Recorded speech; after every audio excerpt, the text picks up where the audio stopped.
National Broadcasting Company presents The Adventures of Sam Spade, Detective.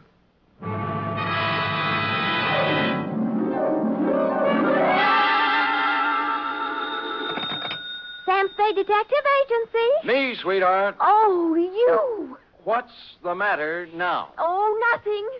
You just up and leave and don't say where you're going, and I'm only your secretary, and I'm the last one to know about it, and everybody else in town knows more than I do, and I wasn't even Enough. Wait a minute. How did everybody in town know about it? Well, it was in the newspapers, that's all. In the society column, no less. Really? Well, imagine that. Florabelle Frolics column. Florabelle. Mr. Spade, the notorious private detective, is vacationing at Westover as a guest of a promising young architect, Garrett Welch. Notorious yet. Well, at least they spell my name right. I suppose you had a great time. Well, it was exciting. What did you do? Just talked over old times, F. Did a little hunting, little shooting. Did you bag anything? F, what's your language? Sam. I see you're shocked. Well, so was I. However, if you have nothing to do, hang around the office, and I will be down with several pages from my diary telling about the whole affair. I've titled them The Civic Pride Caper.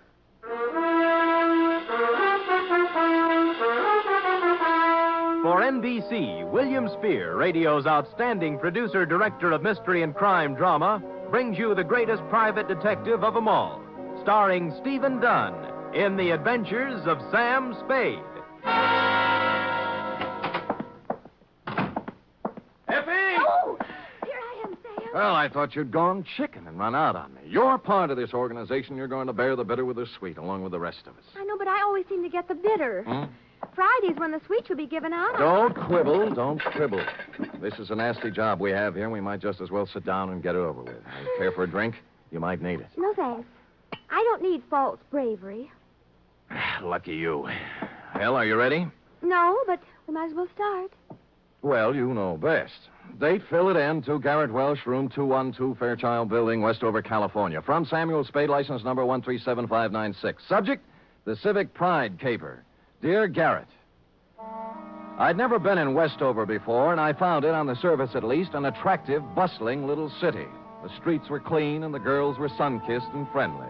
Add to that the $150 you sent me by mail, and you can imagine with what pleasant feelings I arrived. I found the Fairchild Building easily enough, and room 212, well, I couldn't miss it. There were sounds of vigorous activity coming out through the transom. And when I opened the door, two men were engaged in a fight. One was big and one was little. I didn't know which one was my client, so I automatically reached for the big guy. Go on me. What do you think you're doing? What's it all about? Oh, ask him. He'll tell you. All right, what's the story? I was being foully and unreasonably attacked by this misguided citizen. I ought to kill you. That's what I ought to do. That's what everybody ought to do. Hold still. Oh, you. Why? Oh, let him go. Let him go. Beat it, Carlson. Wait until you can catch me alone in some dark alley. Don't think I won't. Don't you think I won't. I'm sure you will. I'm going to catch you every place and every time I can. Well, I take it your name is Garrett Welch. It is. And I want to thank you, friend. Nothing. You rescued me from a rather unhappy breeding. And your mouth is kind of cut up. Huh? Oh, there's nothing I can't take care of. Drink? Never touch it. Oh. You You might have noticed I've already had a few drinks today. Well, it helps me forget. And it also keeps me from thinking. There you are. No, thanks. My name is Spade. Why did you send for me? Bodyguard? No. Let them have their fun. I don't mind. Maybe I even deserve it. Look, you're paying for my time. Why don't we get with it, huh? Oh, sure. Why not? Good. Come over here to the window. There. Look out there. Where? The far corner. Oh, you mean that building? Pile of rubbish is a better description. Well, what happened? Fire? No. It just collapsed one night. Last week. Oh. There were more than 3,000 people in it at the time. 5 of them were killed. And I don't know how many injured. Well, that's too bad. How did it happen? It just collapsed. Another drink? No, thanks. Pardon me? It was a municipal auditorium built to honor the war dead. It cost over $1 million.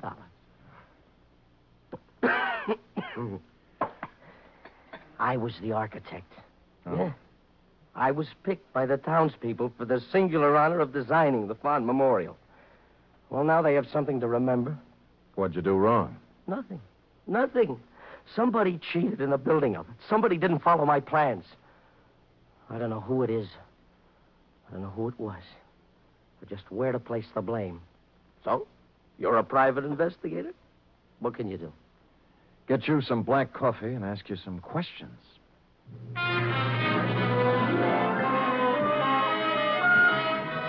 He gave me a list of everybody in town who had something to do with the building. First off, I called on a man named Howard Kessley, whose construction company had the contract for erecting the auditorium.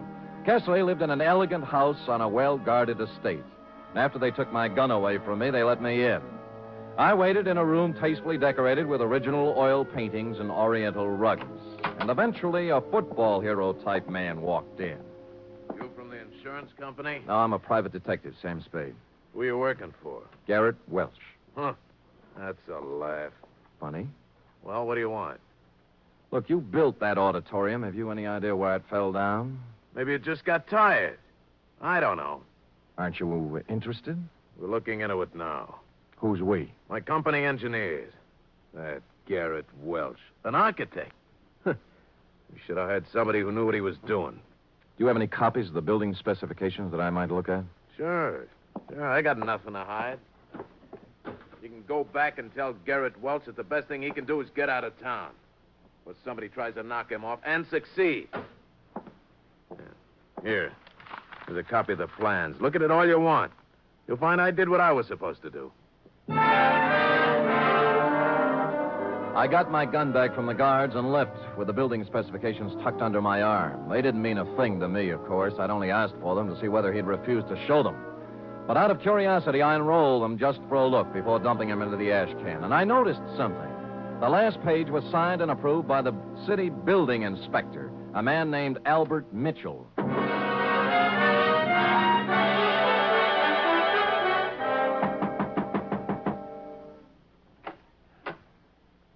Well, I don't usually receive callers at this hour, but you're a little better looking than the ordinary caller. Come in. She was slim and auburn-haired and wore an insolent smile that was interesting and a clinging silk thing that was interesting. She looked me up and down, and she took so long at it. Okay. Okay, what is it? Magazines? The gas meter? Or did you just lose your way? I'd like to talk to Albert Mitchell. Oh, he's a dull conversationalist. You wouldn't have any fun. Well, I wasn't exactly looking for laughs, Mrs. You are Mrs. Mitchell? More or less. Right now, less. Soda or water? What? And your drink. Oh, thanks, but I took the pledge last Halloween. What did you want to talk to Al about? Well, what else? The auditorium that collapsed. Well, he stepped out for a while. Why don't we just make ourselves comfortable? I have a standard answer when I'm on duty. Thanks anyway. Duty? You a cop? I've never seen you around this town before. Private-type investigator. Sam Spade. My name's Kitty. You don't have to worry about Al busting in on us. I don't think he'll be back this week. That's what I thought, you holding open house and all. What's the matter? The pressure get too heavy for him? Look, Sam, they had a hearing a couple of days ago. It was all decided. Nobody was to blame. I think Al went fishing or something. Where is he? How should I know? I'm only his wife. Well, you know what they say about a man who runs. Yeah, so why don't you stick around? You don't look like a coward to me. Well, when it comes to redheads, I really am. So long, Kitty. But... Oh, by the way, if Al does ever show up, tell him I took a room at the Embassy Hotel. I'd like him to call me. I won't tell him a thing. Come back here, you coward. Hey, Sam!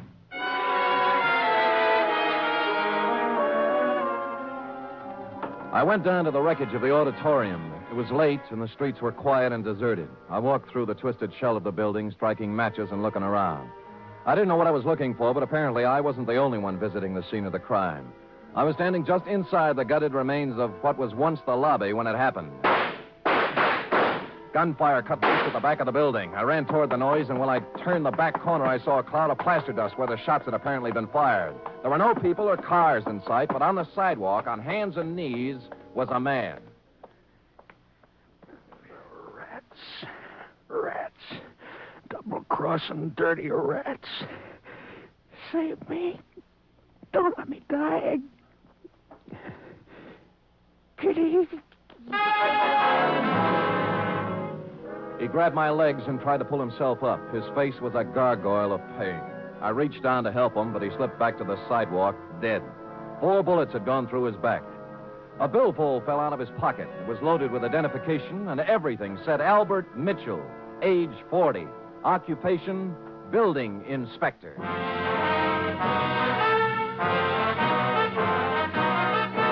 You are listening to the weekly adventure of radio's most famous detective, Sam Spade.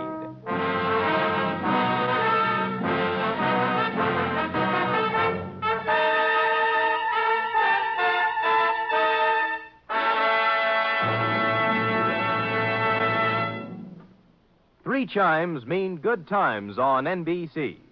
This Sunday, Theater Guild on the Air presents an exciting 1-hour adaptation of the Broadway stage comedy Light Up the Sky. Starring in this Theater Guild production are Joan Bennett, Sam Levine, and Thelma Ritter. And on Sunday, you're invited to another hour-and-a-half broadcast of The Big Show, starring Eddie Arnold, Jack Carson, Eddie Cantor, Olivia de Havilland, Martha Ray, Meredith Wilson, and many more. Your MC, of course, is the glamorous and unpredictable Tallulah.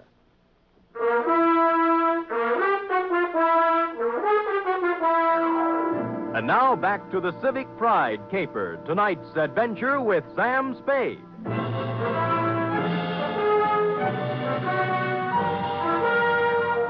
A good many other people had heard the sound of Albert Mitchell's assassination, and before long a crowd had gathered.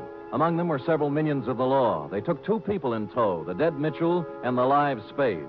The Westover Police Department had themselves a fine time over me. It seems I was hired out-of-town killer, and therefore eligible to be questioned all night. They worked hard at it, but in the morning they had to admit defeat and release me. I think they only did it because they didn't want to pay for my breakfast. By then I was pretty mad, and at 10 o'clock I walked into the mayor's office and demanded an interview. I got it. The whole thing, Mr. Spade, was regrettable. But after all, you are a stranger here. And when a man is killed and someone happens to be in on the scene, questions have to be asked. Your Honor, I'll let it pass in the interests of law enforcement. Good. Our report on you from San Francisco gives you quite a reputation as an investigator.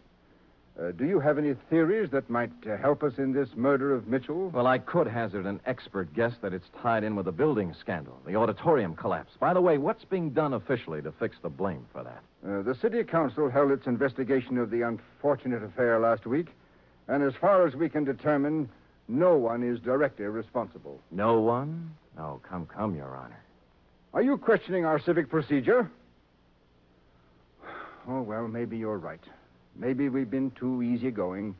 We're all neighbors here. Yes, I'm friends. conducting an investigation for a client who certainly has a right to know what's going on insofar as a good many citizens seem to feel he's to blame. Oh, yes, Mr. Welch. Well, he's not to blame. No one is. You must pardon my abruptness, Mr. Spade, but the events of the past week have been a little more Yes, I know. Tell me, Albert Mitchell, as building inspector, must have approved the building of the auditorium. Now, was he a reliable man? Yes. Wait a minute. You don't think... I think he was killed by somebody who wanted him to keep his mouth shut. Now, what about the contractor, Howard Kesley? Kesley? Born here. Brought up here. He's built about 1/3 of the structures in Westover. Uh-huh. Every one of them, except the auditorium, is standing today. No, I don't think you can build up a case... I'm just examining the possibilities, Your Honor. You have to begin with the people who had something to gain from this thing. Where there's graft, there might be murder. Where are the purchase orders for the materials used in this building? That was the first question I asked. I was told they were destroyed with all the other useless paperwork that accumulated from the construction job. Oh, great. That certainly makes it convenient for somebody. Mr. Spade, I don't wish to... And I can't believe, as you apparently do, that this town's population is crooked and rotten. So if I come across any information that will help clear the good name of Garrett Welch, you can be sure that I'll be happy to bring it to your attention. Until then, I bid you good day, sir.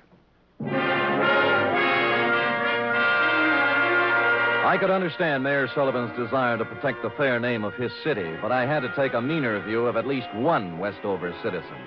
I found out where Albert Mitchell did his banking, and misrepresenting myself as a collection agent, pried into his holdings. Let me see now, Mr. Humboldt. really shouldn't give out this kind of information, but in your case, when you have a claim against the estate, Oh, yes, here it is. He has $300 in his account, that's all. What kind of deposits did he make? Oh, just paychecks mostly. He was a $7,500 a year man. Every Friday he deposited $150. Any deposits larger at any time? Oh, yes.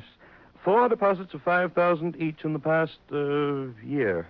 Well, what do you know? As I recall Mr. Mitchell saying, there were payments from the estate he inherited. Yeah, thank you, Mr. Carter. You'll hear from my company soon, I'm sure. Yes. Oh, what was the name of your company again, for my records? Amalgamated Whistle. Oh, yes. Preferred. Oh, yes, of course. That inheritance gag was right out of the Kefauver investigation. An inheritance is paid in a lump sum, practically never in 4 payments of $5,000 each. I didn't know whether Mrs. Mitchell was receiving, but I decided to find out. When I knocked at her door, all was quiet inside, but a second after my knock, there was a burst of sorrow. When she came to the door, there were 2 rather impossible-sized tears flowing down her face. For widow's weed, she wore a black dress, tight, satin, and low cut. Oh, Mr. Spade, I'm in no mood for talking now. Oh, just for a moment. May I come in? I guess so. I'm really kind of alone and lost. What is it you want? I must apologize for intruding on your bereavement, Mrs. Mitchell. I'm not usually as callous. Oh, as that's this, all right. But I'm not sure I can help you any. I'm so broken up. What is it, camphor? What? Whatever you use to make those tears. All right, so I can't really cry. I never have, but it's expected of me. Yeah, all right. In that case, I sympathize with you. What do you want? Kitty, your dear departed husband made $7,500 a year and deposited $20,000 in 8 months. Now, what about it? I don't know anything about his money. All I know is that the bank told me he had only $300 left. What'd he do with it? He spent it on other women. No, I see. So the artificial tears do make sense, I guess. No, you don't understand. It's not that simple. It's funny, Sam, because I really mean it. Oh, I know how stupid I look in these clothes. And I did use camphor on my eyes because I wanted to cry. I wanted to cry for all the good days and the good years Al and I had. But the bad years kept getting in between, and I couldn't do it. I like you better all the time, Kitty. I knew you were real pretty. Now it turns out you're pretty real. I really loved him, and he loved me. But we kicked it away because we both wanted more excitement than this town or his salary could give us. There was no place to go. We just didn't get along. He was out spending his money on other women, being a big shot. I can't blame him, though. I helped make him do it. What about the money? He got it for falsifying the auditorium inspection papers, didn't he? Well, he didn't get it for inventing television. Who paid him? Sam, don't ask me anymore. Well, you do know where the $20,000 came from, don't you, Kitty? Don't, Sam. I'm scared. You know what you ought to do? You ought to come back to San Francisco with me. Let me help you get a job there. You can make a fresh start. You're not kidding. I give you my word. I ought to have my head examined for trusting you, but I'm going to do it. Al got that money from the Central Cement Company for, quote, an advisory capacity, unquote. Mm-hmm. You know who owns the Central Cement Company? Howard Kessley? Warm, but not quite. His brother. Last night when Al showed up in town, he was gunning for trouble. Why? He said they were going to make a fall guy out of him, and that he wasn't going to take the blame for anybody. That's what he said. Uh-huh. But I think he ran out of money and wanted to make a touch in exchange for disappearing again, for good. And you think Kessley shot him or his brother? I can't think, and I don't know anything else. Now, do I get to San Francisco? I'll be back for you, Kitty. All right, but make it fast. And don't leave me here, because if anything happens to me, Sam, it'll be on your conscience. She walked to the door with me and kissed me on the cheek, and it was nice. No more than that. It was nice. Next stop, the Central Cement Company offices. Statement of Howard Kessley's brother, Ralph. I'll explain it to you in simple terms. We supplied cement for a lot of buildings in this part of the country. When you want to build something, you submit a bid. When you want to know what kind of a bid to submit, you ask an expert. Mitchell was our expert. And we didn't expect him to work for nothing. You mean Mitchell tipped you off as to what other firms were bidding? Well, call it anything you want. It's done all the time. I found Garrett Welch, my architect client, slumped over his desk, much the worse for drink, and it took a good half hour with coffee and wet cloths to bring him around to something resembling normal. I was proud of that building, Mr. Spade. As proud once as I am ashamed of it now. I spent 4 years at a prominent American college and 2 years apprenticeship with a great architect to prepare myself to come back here and make this the most beautiful city in the West. Well, you must have watched them build it. What went wrong? That's the point. I wasn't here. They sent me to Chicago to study. And I bid for it. What they really wanted was for me to be out of the way. Who are they? The city council. Oh, why bother? Just tell me how much I owe you and we'll just forget it. Nobody's going to indict anybody for anything. Well, somebody's responsible for the building and for Mitchell's murder, and we'll find him. We? Yeah. If you'll lay off that bottle for a while and work with me, maybe we can do it. All right. All right. No more booze. I'll stop feeling sorry for myself and start getting mad. Hey, where you going? I'm going to start at the top. I'm going to try to get the mayor to help.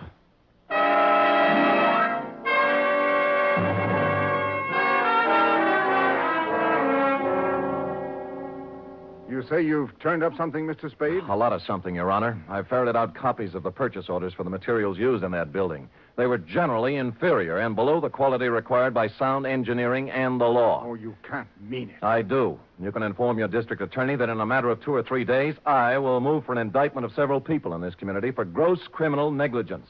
Now, I want to know whether or not I'll have your full cooperation. There's no question of that. I'll cooperate with you fully to prosecute... Thank you, Your Honor, and good day. Just a minute. Yeah?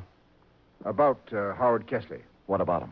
Do you still consider that he is subject to suspicion? The families of the 5 people who died in the ruins would think anybody who was concerned in the building project were subject to suspicion, Your Honor. Mr. Spade, you know about politics. Certain people contributed campaign funds and got me votes. Kesley? I've been in a difficult position. I've been weak, perhaps. Maybe I haven't wanted to look too closely at certain possibilities in this horrible affair, but I promise you I won't stop now.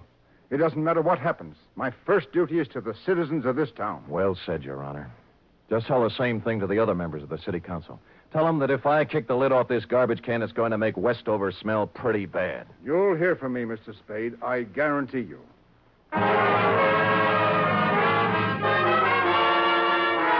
In the course of the next 2 hours, I told the same story to the newspaper, the police, a couple of soda jerks, a waitress, and almost anybody else who would listen. And before the day was out, the results started coming in. Garrett Welch's office and my room at the Embassy Hotel were both ransacked. Somebody started shadowing me, and I had a mysterious phone call offering me money to get out of town. I refused and hung up. During that day, I stayed mostly out in the open, in conspicuous parts of town. But when night fell, I knew I'd need to watch my step. Garrett Welch and I holed up in his office with the door locked and my gun out on the desk. Around 11, we got a little action. Well, speaking. Yeah? Yeah, okay. It's for you, Spade. Hello? Sam, this is Kitty Mitchell. I'm in trouble. What kind? 3 men were just here. They said I gave you some purchase orders. I don't know anything about them, but they said if I didn't get them back from you by midnight, they'd kill me. Who were they? I don't know. Just men. If you've got them, give them to me, Sam. I don't want to die. Look, hang up, call the police, and ask them for protection. Sam, I'm afraid. Why don't you give me the papers? Get in a taxi cab and come up to Garrett Welch's office. We'll talk it over. I'm afraid to do that. Well, you'll have to. I can't leave here. I'm waiting for somebody. Who? I'm not sure yet. Somebody threatened Mitchell's wife. She's coming up here. Well, I think we have enough to do taking care of ourselves. Who's that?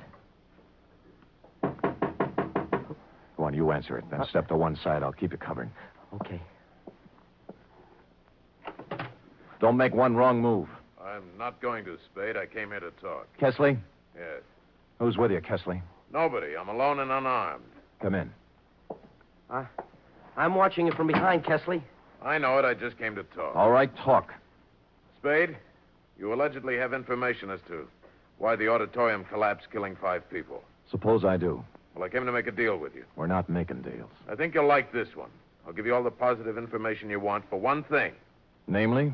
A 48-hour head start out of town. Why should we give you that?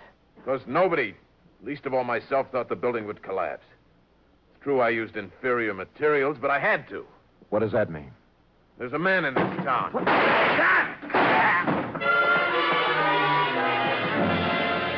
The door was suddenly kicked wide, and a blaze of bullets flew across the room. Kesley's mouth opened in shock, his knees buckled, and he pitched forward, bouncing off the desk to the floor.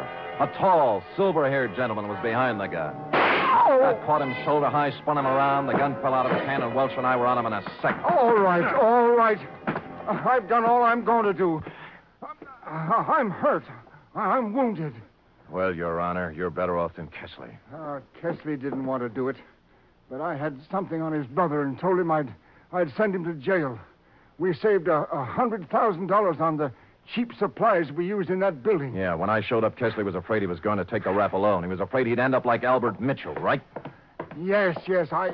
I killed Mitchell. He wanted more money. You killed him, you... Kitty, don't put it down!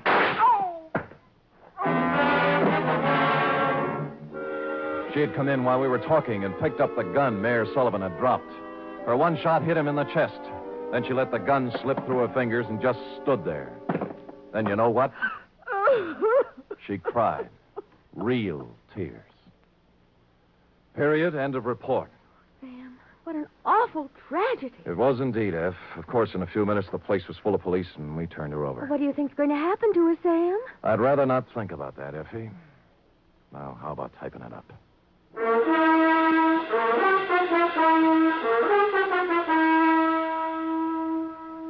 Three chimes mean good times on NBC. There's fun this Sunday with two of your favorite families, the Blandings and the Harrises. Mr. and Mrs. Blanding stars Cary Grant and Betsy Drake in the title roles as the owners of the famous Dream House.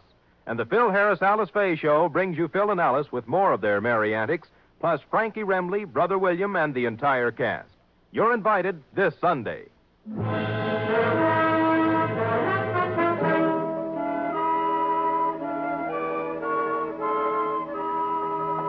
it is, Sam. All typed up. Well, I'll take your word for it. I'm not going to read it again. Why did the mayor come in and shoot the building contractor in front of witnesses? Why, he threw away everything you worked so hard to steal. Why? That is a good question, F. Saved by the knock. Come in. This is Sam Spade's office. It is? I'm Lyle Rooks. You expect me to believe that? I'm Western editor of Radio Television Mirror magazine. Well, you know best. I just wanted to tell you that in our annual awards poll, nationwide, the American listeners have chosen Steve Dunn as their favorite detective. Steve Dunn, not me? Be quiet, Sam. So here, sir, is your citation. You may want to frame it. Put it up in your office. Why? Thank you. Goodbye. Well, Steve Dunn. He's the man to place you on the radio, Sam. Oh, he's handsome. Well, do you love him better than you love me when I'm burning up with passion for you? Are you really burning up, Sam? Well, I'm beginning to smolder a little. Come here and tell me about love. Oh, well, I don't know much about it, Sam. Not as much as I'd like to know. Well, I'm sorry. Sorry, I don't have a teacher's permit for the state of California. Good night, Sam. Good night, sweetheart.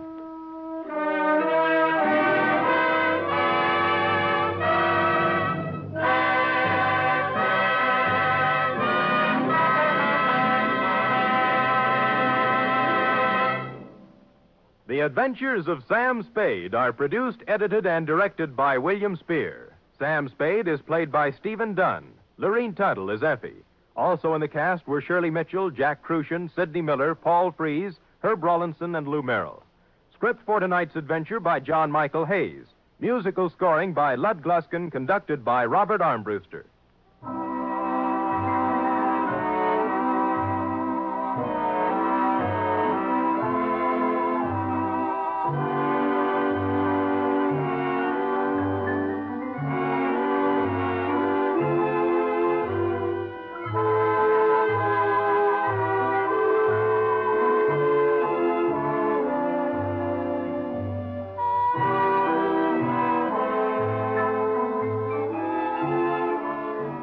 Join us again next week, same time, for another adventure with Sam Spade. Tomorrow, enjoy the exciting Man Called X on NBC.